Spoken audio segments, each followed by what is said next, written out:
যাই, বন্ধুর লগে অনেকদিন দেখা সাক্ষাৎ করি না, একটু দেখা সাক্ষাৎ করি আই। আয় হায় রে, রাস্তার এই অবস্থা। 10 কোটি টাকা দিয়ে বাড়িটা কিনলাম, অথচ বাড়ি থেকে বাইরানোর সময় রাস্তায় পানি। যাক, কি করবো, জুতা খুলে রাস্তা পার হই। এই রাস্তা তো আমি চাইলে যে কোনো মুহূর্তে ঠিক করে লাইতে পারি।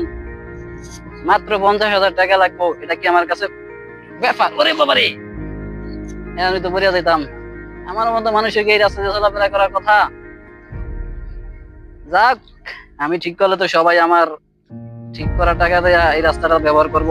আমি ঠিক করবো না, সবাই ব্যবহার করবো, আমি একলা ঠিক করবো? দরকার নাই, রাস্তা যেমনি আছে এমনিই থাক।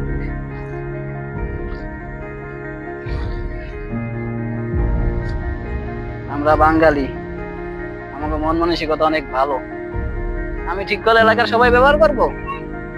আমি জীবনে ঠিক করতাম না, আপনারা তো বোঝেন আমরা বাঙালি মন মানসিকতা কত ভালো।